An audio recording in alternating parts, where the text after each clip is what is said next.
Assista a partir de agora o curso sobre Direito do Trabalho da professora Juliana Alves Serpa. Durante as 5 aulas, ela vai falar sobre jornada, intervalo intrajornada, contribuição sindical, rescisão contratual, homologação e termo de quitação anual. Além de abordar ainda as esferas processuais, os honorários de sucumbência e a liquidação de pedidos. Assista a partir de agora a aula 3.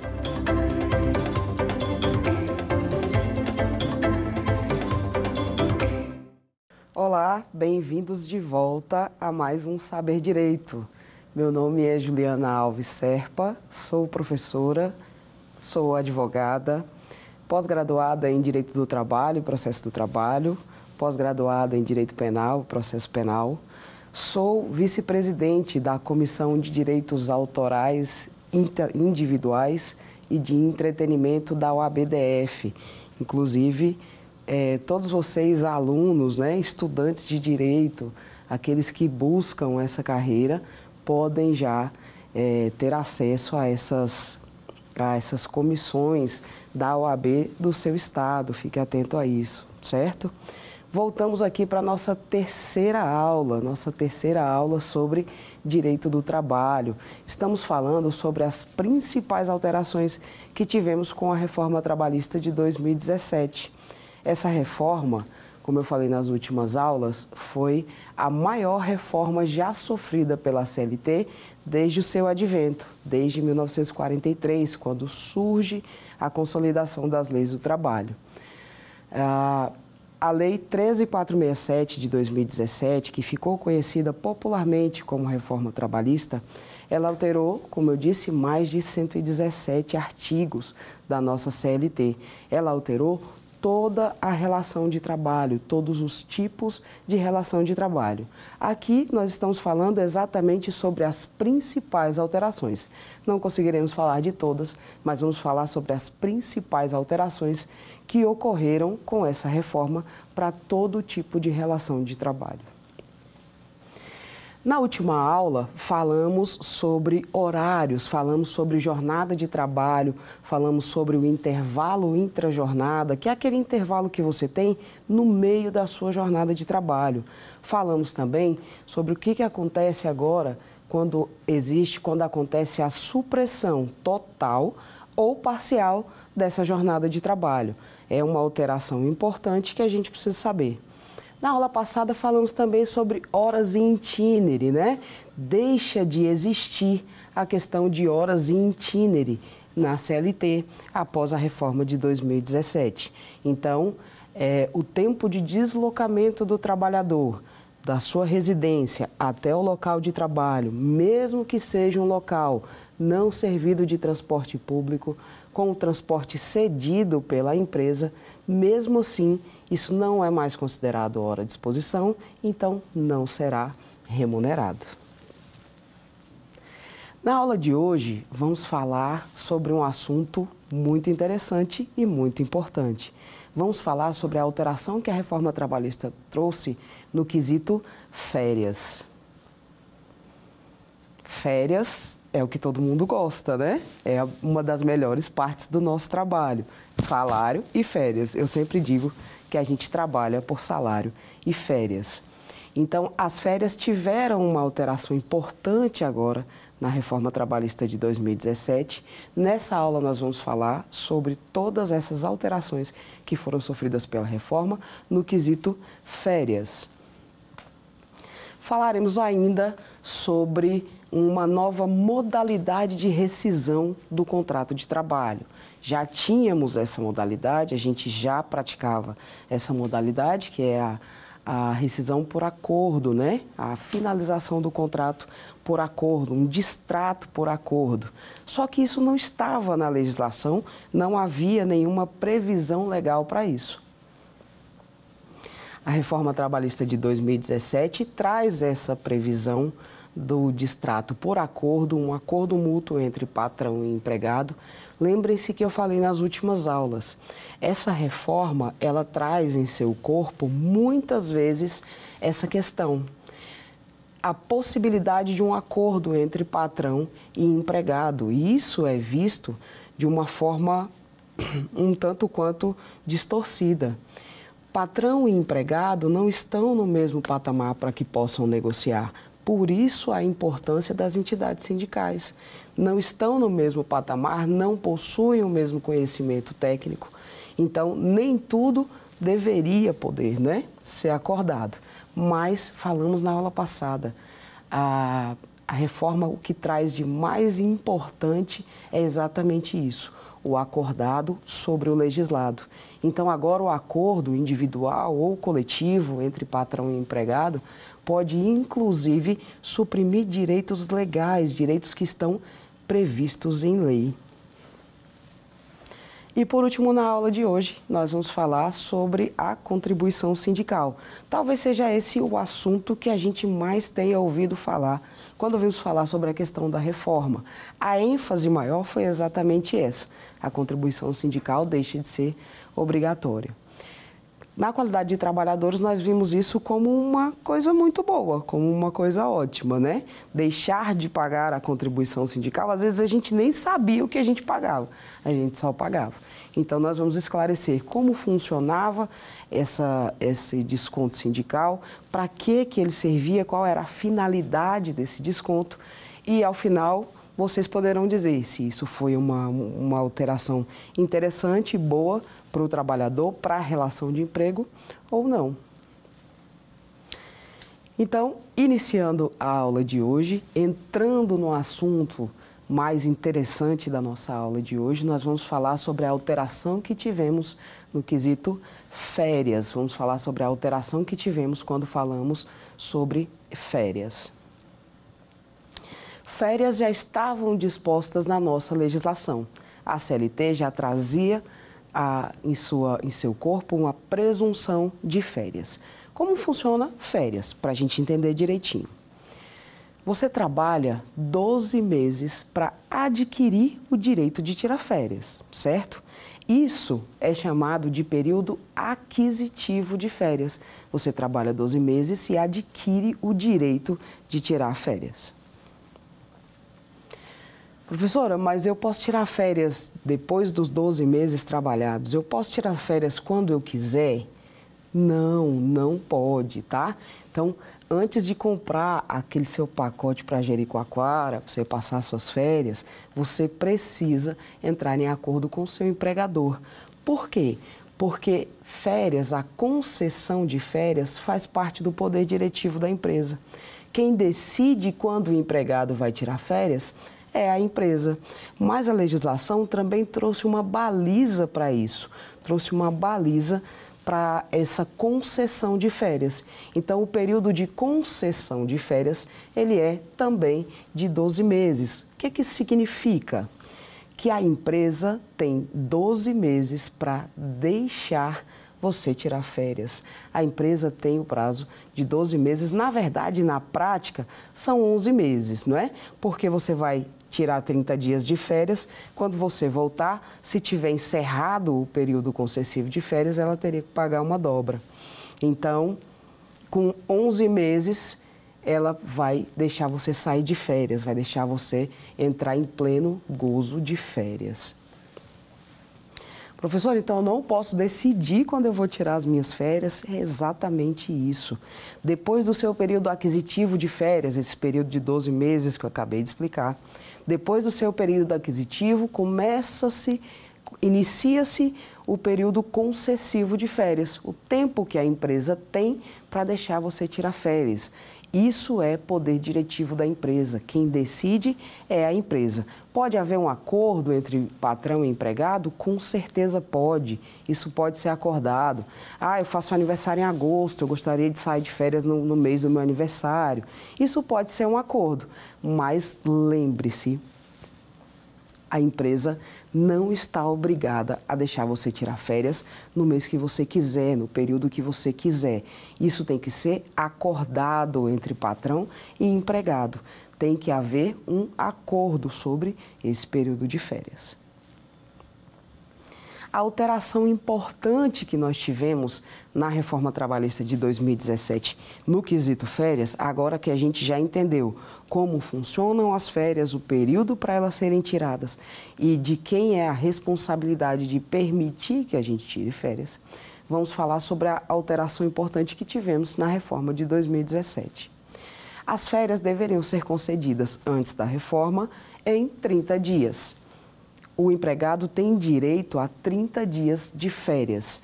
Então, ele poderia tirar esse período completo, total, todo de uma vez. Porém, a reforma trabalhista de 2017 trouxe essa nova modalidade. Ela diz que as férias podem ser fracionadas. Pode haver um fracionamento do período de férias em até 3 vezes.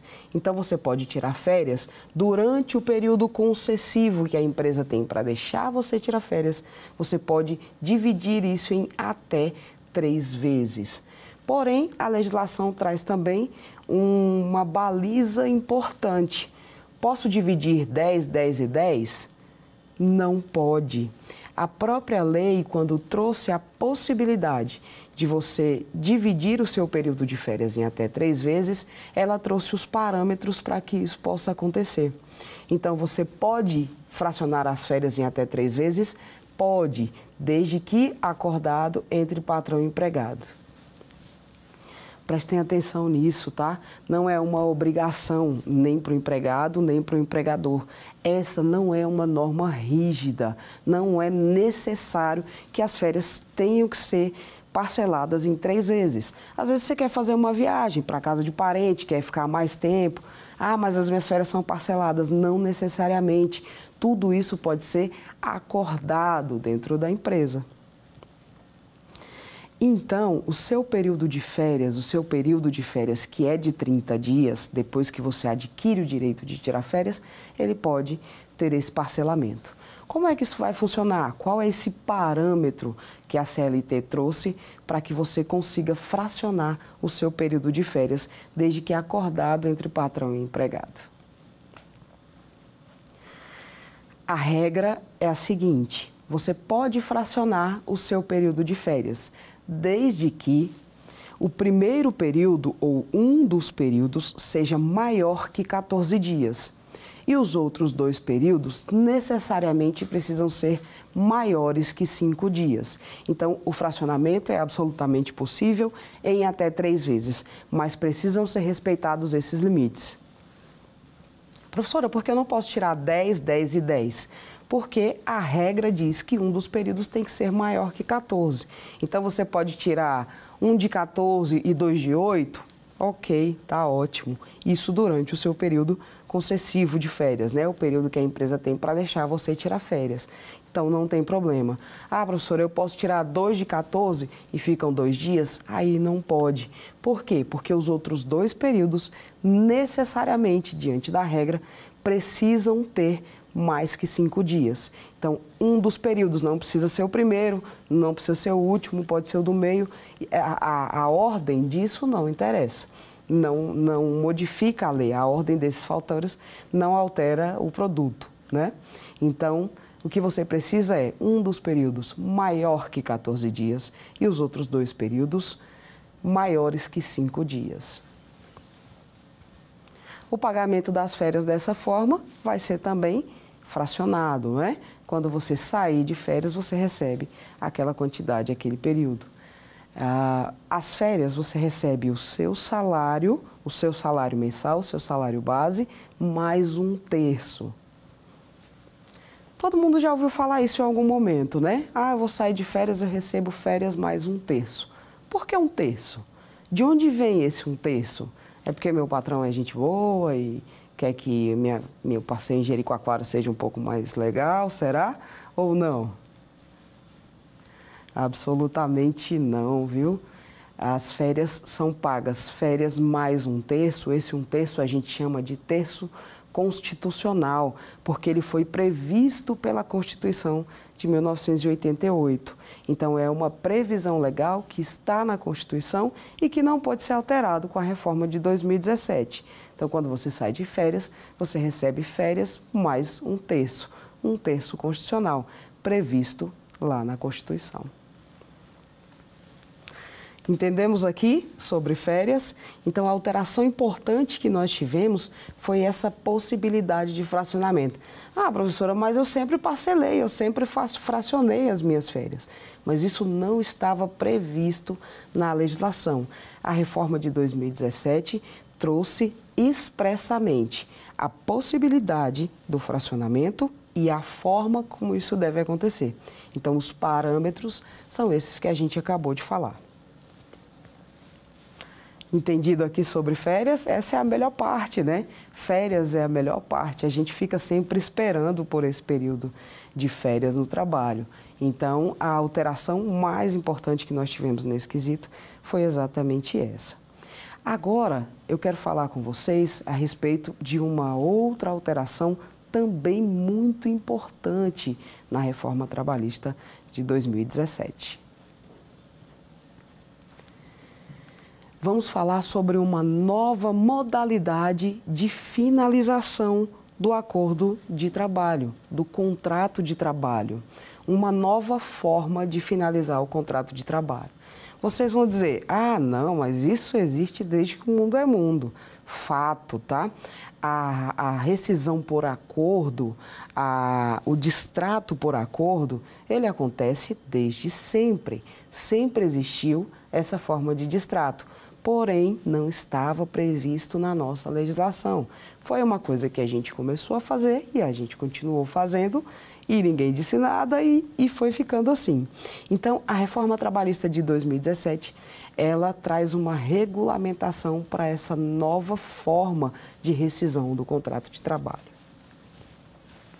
Professora, mas o que é a rescisão do contrato de trabalho? No direito nós falamos que a rescisão é o fim formal. É quando acaba a sua relação de trabalho. Existem várias formas disso acontecer. Todos estão previstos também na CLT. Como que pode se dar a rescisão do contrato de trabalho? Existem várias formas, vamos falar um pouquinho sobre cada uma delas. A rescisão do contrato de trabalho pode se dar de várias formas. A primeira e a mais temida delas é o que a gente chama de rescisão com justa causa. O que isso significa? Significa que você, empregado, deu causa à rescisão ao fim do contrato. Você cometeu uma falta grave no seu local de trabalho e, por isso, você deu causa, motivo para a rescisão do contrato de trabalho. Por que eu digo que essa é a mais temida das rescisões? Porque quando você é demitido com justa causa, se houver uma demissão com justa causa, você só receberá o que a gente chama de direito adquirido. Você só receberá os dias trabalhados e as férias vencidas ou proporcionais daquele período. Essas são as únicas verbas rescisórias que você vai receber se for mandado embora nessa modalidade. Mas prestem muito atenção sobre isso, certo?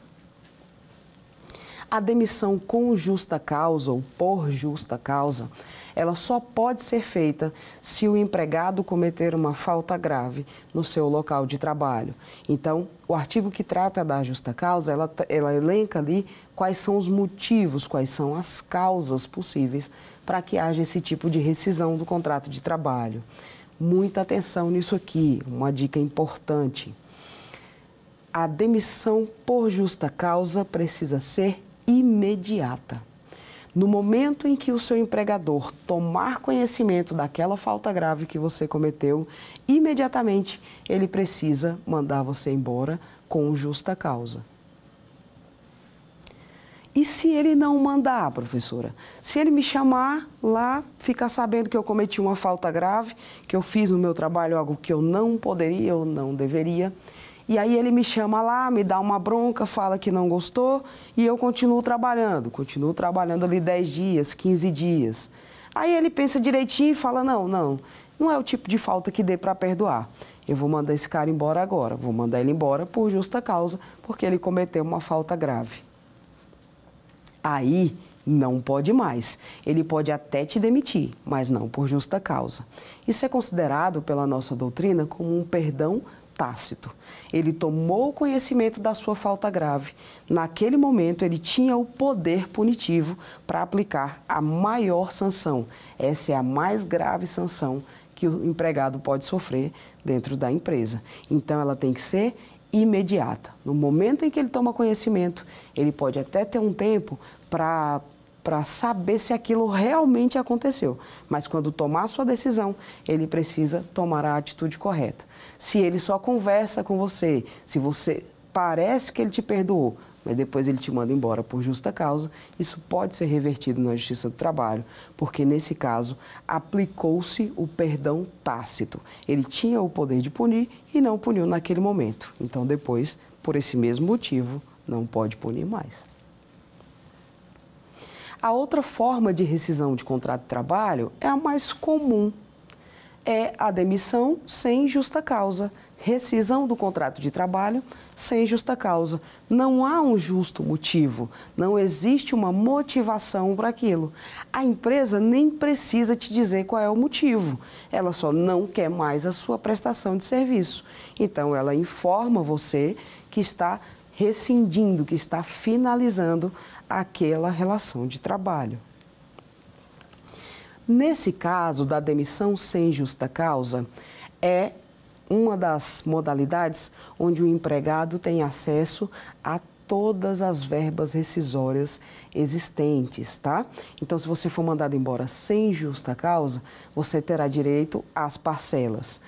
Salário, saldo de salário, né, que a gente chama de dias trabalhados, férias vencidas ou proporcionais mais 1/3, 13º proporcional, aviso prévio, multa de 40% sobre o saldo do FGTS e acesso a 100% do FGTS.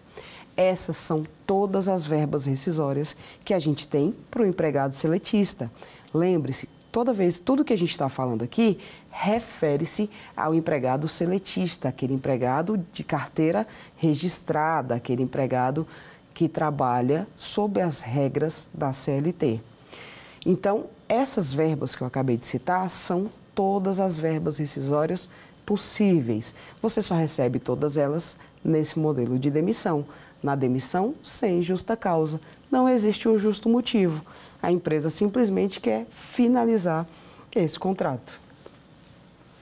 Muito importante aqui, para que vocês saibam, é o aviso prévio. O aviso prévio, ele tem duas modalidades. Ele pode ser trabalhado e pode ser indenizado. O que isso quer dizer? O aviso prévio, quando ele é indenizado, você vai receber para ficar em casa. Então, o seu chefe vai te chamar e vai falar, olha, a partir de amanhã não precisa vir mais não. Já vai acabar a nossa relação de trabalho. Você não precisa mais vir. Daí você já sabe que o seu aviso prévio vai ser indenizado. Ele vai te pagar um mês a mais de trabalho, mas você não vai precisar trabalhar. Se o aviso prévio for trabalhado, ele vai te chamar e vai dizer, olha, a partir de amanhã, nossa relação de trabalho está acabando. Você vai trabalhar o aviso e depois finaliza-se a nossa relação de trabalho.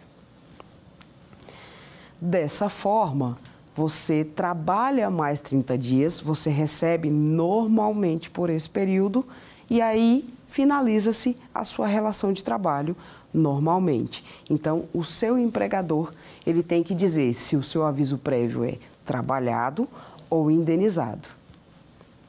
Outra dica muito importante sobre o aviso prévio. Quando a modalidade do aviso prévio for trabalhado, o empregado pode escolher qual será a forma de redução do seu aviso prévio. O aviso prévio, ele tem 30 dias. A ideia do aviso prévio é que você possa se organizar. Você tinha uma relação de emprego estável que agora não tem mais, agora vai acabar. Então, você precisa se organizar, procurar um outro emprego, fazer o seu planejamento depois que você não tem mais esse trabalho. A ideia do aviso prévio inicialmente é essa. Então, no aviso prévio trabalhado, se você continua trabalhando, mesmo sabendo que a sua relação de trabalho vai acabar, você não tem tempo para buscar um novo emprego, você não tem tempo para organizar a sua vida. Então, é uma opção do empregado.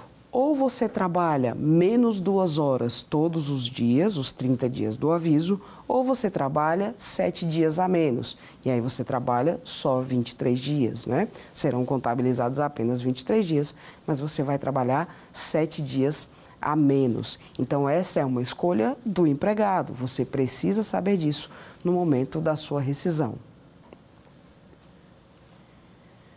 Agora, vamos falar de uma outra forma de rescisão do contrato de trabalho, que é a rescisão a pedido. Você não quer mais essa relação de trabalho, você quer sair da empresa, você já não tem mais que ficar ali, você arrumou um outro emprego, você mudou de área, você não quer trabalhar nesse momento, você vai focar nos seus estudos, então é você que informa ao seu chefe que não quer mais essa relação de emprego. Então, se você pediu demissão, se você quer sair da empresa, o aviso prévio também é devido ao empregador. O aviso prévio é devido tanto para o empregado quanto para o empregador. Se o empregador der causa ao fim do contrato, se for uma demissão sem justa causa, ele tem que pagar para você o aviso prévio. Se você pede para sair, a regra é a mesma. Ou você paga para ele o aviso prévio de 30 dias, ou você avisa ele que está saindo e trabalha mais 30 dias. E aqui nós temos uma regra que muitas vezes é controversa. O que essa regra diz? Se você for mandado embora, mas estiver trabalhando o aviso prévio, você ainda estiver dentro do período de aviso prévio, e você comprova para o seu trabalhador que você arrumou um outro emprego e que você vai começar lá imediatamente, a cobrança desse aviso prévio tem que ser cessada. Você vai ter que ser liberado desse trabalho para que possa assumir um outro trabalho, que você comprove, você vai pedir uma carta de admissão na outra empresa para onde você está migrando, e aí o seu empregador anterior, ele obrigatoriamente precisa liberar você para assumir esse novo trabalho. E isso é uma construção jurisprudencial. A maioria dos nossos tribunais entendem que precisa haver essa liberação quando o empregado comprova que já está em um novo trabalho. Outra forma de rescisão do contrato de trabalho, essa é muito interessante, porém pouco conhecida pelos empregados, tá? Ela chama rescisão indireta do contrato de trabalho. O que significa isso, professora? Popularmente é conhecida como a demissão por justa causa do empregador. Quando você manda o seu chefe embora porque ele não está cumprindo as cláusulas do contrato. Lembra que eu falei na última aula que o contrato traz regras tanto para o empregado quanto para o empregador? O contrato traz as regras de toda a sua prestação de serviço. Por isso é importante você saber o que está no seu contrato. Quando você assina um contrato de trabalho, você se obriga a todas as regras daquele contrato. O seu chefe, a mesma coisa. Ele também se obriga a todas as regras que estão naquele contrato. Se ele deixa de cumprir regras, normas que estão previstas no contrato de trabalho, você pode rescindir esse contrato porque ele não está cumprindo as regras. Como é que isso funciona? Muita atenção nisso aqui, tá? Primeiro, você precisa de um advogado. A rescisão indireta do contrato de trabalho só pode ser feita na via judicial. Então, necessariamente, você precisa entrar com uma reclamatória trabalhista pedindo uma rescisão indireta do seu contrato de trabalho. Você vai entrar com essa ação, você vai procurar um advogado, vai dizer o que está acontecendo, vai dizer quais são as regras que você acha que seu chefe está deixando de cumprir. E lembre-se, para isso você precisa conhecer essas regras. Então, leia o seu contrato. Então, você vai dizer para o advogado, gente, pode ser um advogado particular, pode ser o advogado do seu sindicato, pode ser o advogado dos núcleos de prática jurídica das faculdades, pode ser um advogado público da defensoria, tá? Mas você precisa de um advogado até para entender se cabe ou não uma rescisão indireta do contrato de trabalho ali. Sendo analisada a sua demanda, cabe uma rescisão do contrato de trabalho, uma rescisão indireta do contrato de trabalho. É possível que isso seja feito. Então, você precisa informar a empresa que você está entrando com uma rescisão indireta do contrato de trabalho. Você não pode só sair e entrar com a rescisão, porque senão ele vai achar que você só sumiu, que você abandonou o seu local de trabalho, não é? Então, não é assim que funciona, tá? Você tem que informar ao seu chefe, informar ao seu empregador que você está saindo daquela relação de trabalho, que você está entrando judicialmente com uma rescisão indireta do contrato de trabalho, porque o seu chefe estava deixando de cumprir as cláusulas do contrato. E quais seriam os motivos para uma rescisão indireta de contrato de trabalho? O próprio artigo que trata da rescisão indireta do contrato de trabalho traz quais são as possibilidades. Lembra que eu falei que na demissão com justa causa, o artigo que trata dessa demissão, ela já traz quais são os motivos para essa rescisão acontecer? Na rescisão indireta, a mesma coisa. Estão elencados lá quais são os motivos, quando é que o seu chefe está deixando de cumprir cláusulas do contrato. Algumas cláusulas estão em todos os contratos, porque são regras, são normas da CLT. Por exemplo, o atraso constante de salário é uma obrigação do seu empregador pagar o salário na data correta. Se ele atrasa, você deixa de cumprir com as suas obrigações, isso atrapalha você. Então, se você trabalha direito, o pagamento tem que ser da mesma forma. Você tem que receber de forma contínua e esse pagamento não pode ter atrasos contínuos, essa é uma das formas. Se ele não oferece equipamento de proteção individual, você trabalha num local que é perigoso, você trabalha num local que é insalubre, e o seu empregador deixa de te fornecer o equipamento de proteção individual, que serve para quê? Serve para diminuir os efeitos do agente nocivo no seu organismo. Então, é uma obrigação, é uma necessidade que seu empregador forneça esses materiais. Existem vários outros motivos para que você entre com uma rescisão indireta do contrato de trabalho. Nessa modalidade de demissão, assim como na demissão sem justa causa, se você prova judicialmente que o seu empregador não estava cumprindo com as cláusulas do contrato, a sua rescisão indireta será procedente e ele terá que pagar todas as verbas rescisórias que pagaria se tivesse demitido você sem justa causa. Então, nessa modalidade de rescisão do contrato de trabalho, você receberá todas as verbas que receberia se tivesse sido mandado embora sem justa causa. Agora, vamos falar sobre a mais nova modalidade, né? Vamos dizer assim, é uma modalidade que já existia, é a rescisão por acordo, é o fim do contrato de trabalho por vontade de ambas as partes. Você não quer mais continuar naquele trabalho e o seu chefe não quer mais ou não precisa mais da sua prestação de serviço. Como que isso se dava antigamente? Lembra que eu falei? Isso existe desde que o mundo é mundo, mas não havia nenhum tipo de regulamentação. Então eu vou mostrar para vocês como isso funcionava antes da reforma e como isso funciona agora, já que ela foi modulada, né? Já que a reforma traz consigo a forma como isso deve acontecer. Antes da reforma trabalhista de 2017, a rescisão por acordo era feita da seguinte forma. Você não queria mais continuar na empresa, o empregador não queria mais que você continuasse ali. Só que ele não queria te mandar embora. Por quê? Por conta da multa de 40% sobre o saldo do FGTS. Você queria que ele te mandasse embora para que você tivesse acesso ao seguro-desemprego, por exemplo, não é? E todas as outras verbas rescisórias. Então, a gente fazia um acordo. Não era legal, não tinha previsão legal, mas era feito da seguinte forma. Ele te mandava embora, ele rescindia o seu contrato como se fosse uma rescisão sem justa causa. Você recebia a multa de 40%, ele pagava isso para você lá no sindicato, no momento da homologação da sua rescisão, e você devolvia para ele essa multa de 40%. Então, a gente falava que ficava bom para todo mundo, né? Mas lembrem-se, essa era uma modalidade que não estava prevista na legislação. Era uma modalidade que não existia.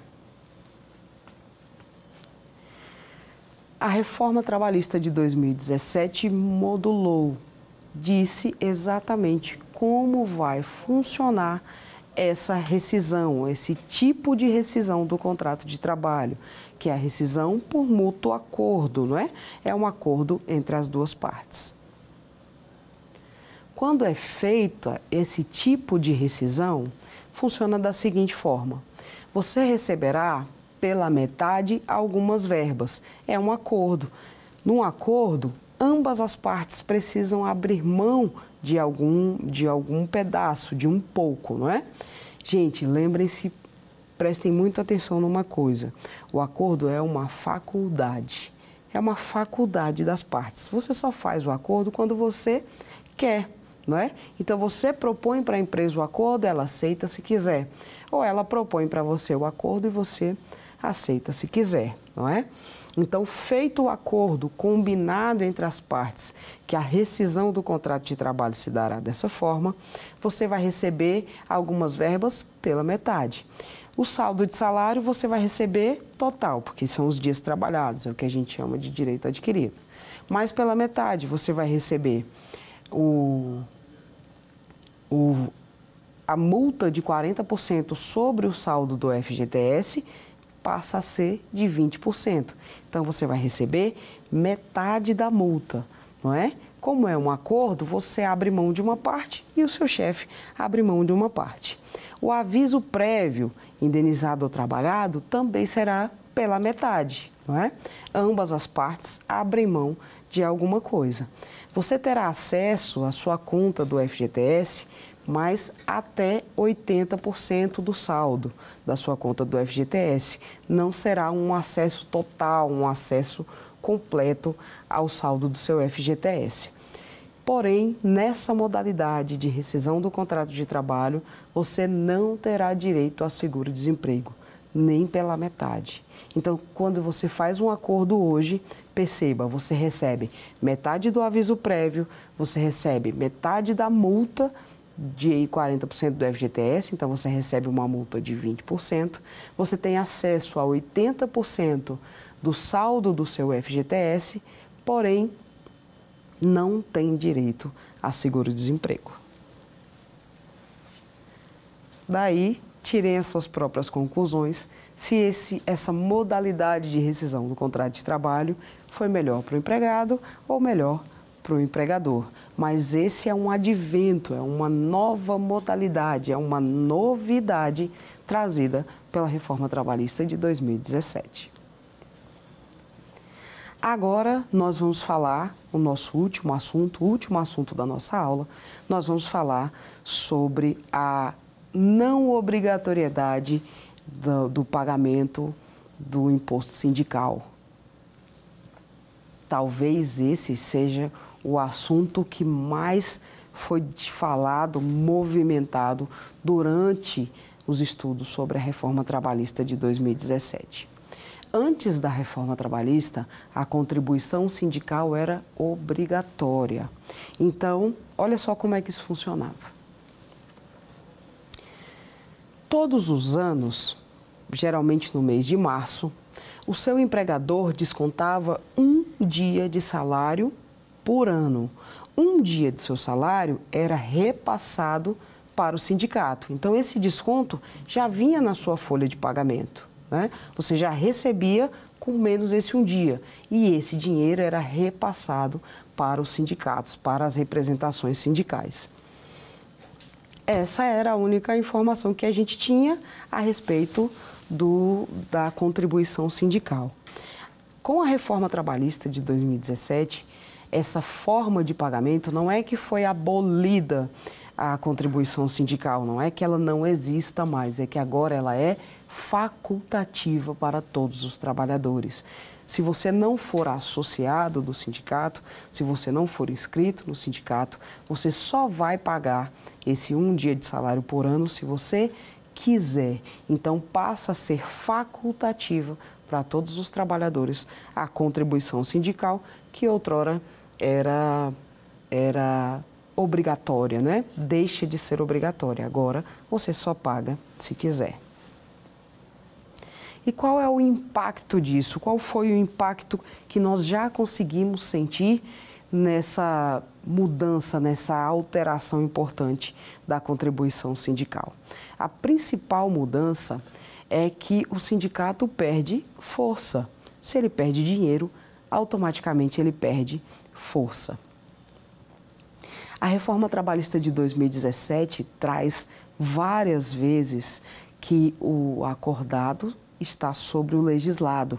Então, ela fortalece a figura do acordo. O acordo, geralmente, o acordo coletivo, a convenção coletiva, é feita pelo sindicato. Então, o sindicato tinha mais poder para tentar requerer mais benefícios para você. Mais dinheiro significa mais poder, necessariamente. Então, hoje, os sindicatos, para se manter, têm oferecido um pouco mais para os seus filiados, têm tentado se manter para continuar fazendo esses acordos.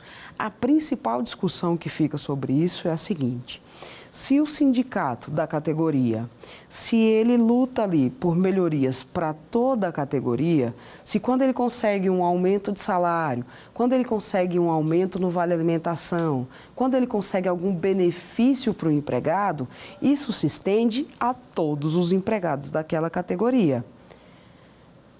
Porém, só quem está contribuindo para isso são os empregados que são filiados ao sindicato. Essa é a principal discussão.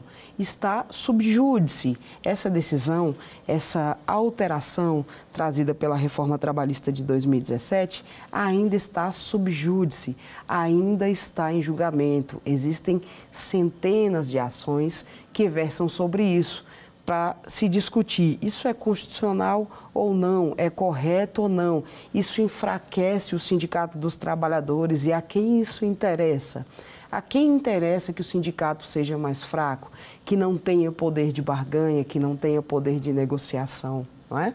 Então, essa é uma discussão que desde a reforma trabalhista de 2017 vem sendo tema de vários estudos, de vários encontros.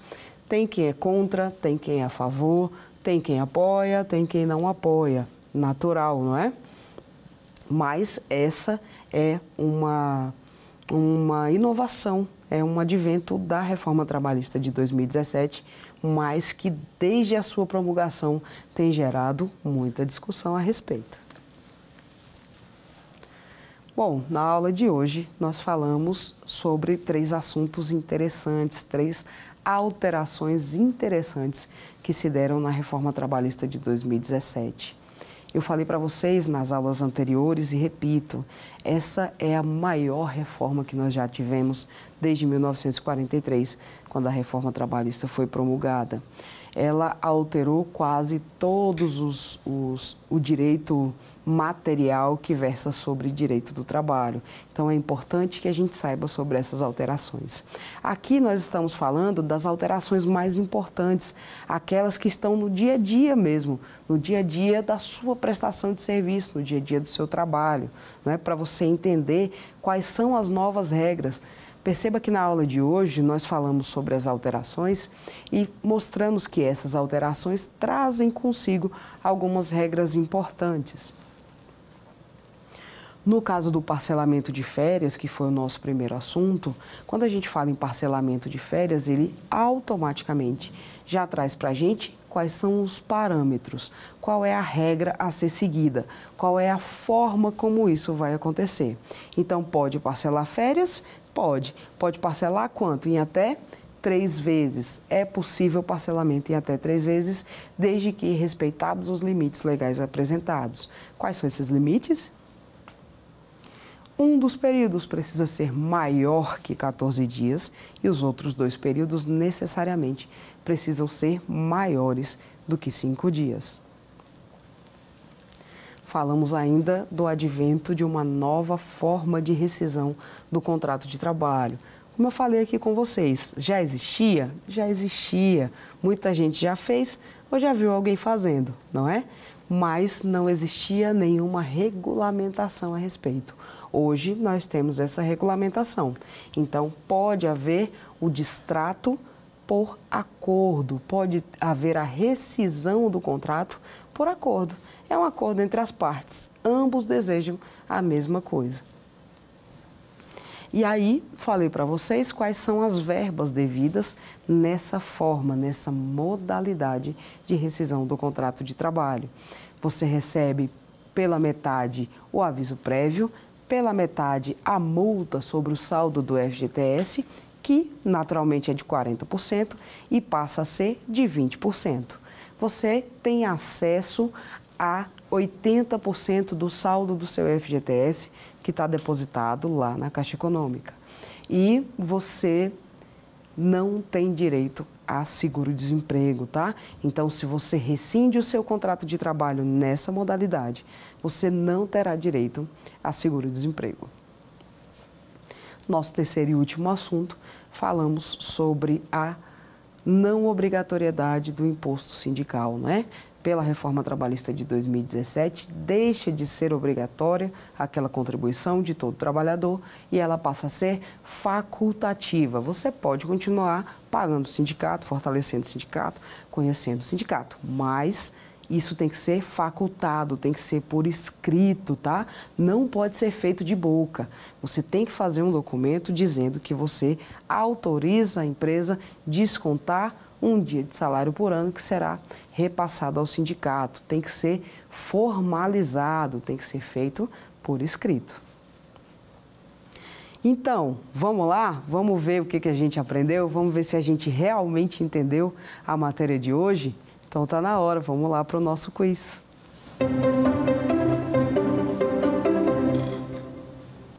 Primeira questão. Após a reforma trabalhista de 2017, é legal o parcelamento das férias, desde que respeitadas as seguintes proporções. Letra A, até 2 vezes, desde que um dos períodos seja superior a 20 dias. Letra B, até 3 vezes, desde que um dos períodos seja superior a 14 dias e os demais períodos maiores que 5 dias. Letra C, até 2 vezes, desde que um dos períodos seja inferior a 15 dias. Ou letra D, uma única vez em 30 dias corridos. E a nossa resposta certa é a letra B. Falamos aqui que a própria legislação, quando traz a possibilidade do fracionamento de férias, ela traz os parâmetros que devem ser obedecidos.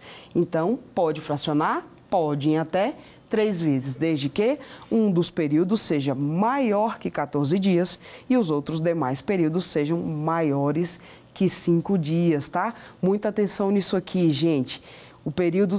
A forma que esses períodos precisam ser fracionados está trazido pela legislação, tá? Então, um dos períodos maior que 14 dias e os outros 2 períodos maiores que 5 dias. Vamos para a próxima?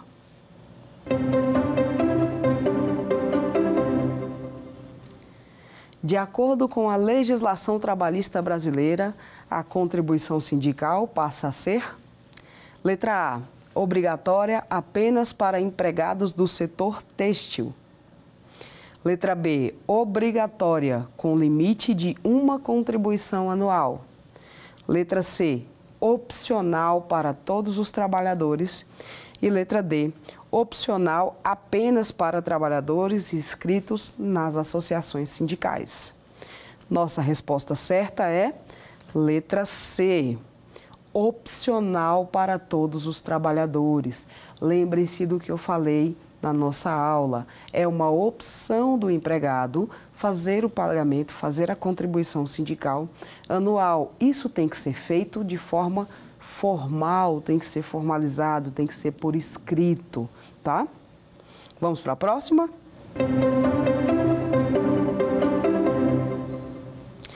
A reforma trabalhista formalizou a possibilidade de rescisão por acordo, observadas as seguintes regras. Letra A, o trabalhador receberá a metade das verbas rescisórias, acesso a 50% do saldo do FGTS e seguro-desemprego? Letra B. O trabalhador receberá a integralidade das verbas rescisórias, entretanto, não terá direito a seguro-desemprego? Letra C. O trabalhador receberá apenas o saldo do FGTS, porém faz jus ao seguro-desemprego? E letra D. O trabalhador receberá por metade o aviso prévio e a indenização sobre o FGTS. Terá acesso a 80% sobre o saldo do mesmo, porém não terá direito a seguro-desemprego. Nossa resposta certa é a letra D, exatamente as regras que ficaram previstas na CLT quando trouxe essa nova modalidade de rescisão do contrato de trabalho. Então, receberá pela metade o aviso prévio e aquela indenização que a gente conhece como a multa de 40%, não é? Então, será uma multa de 20%. Terá acesso a 80% sobre o saldo do FGTS, porém, não tem direito a seguro-desemprego. Então, finalizamos a nossa terceira aula.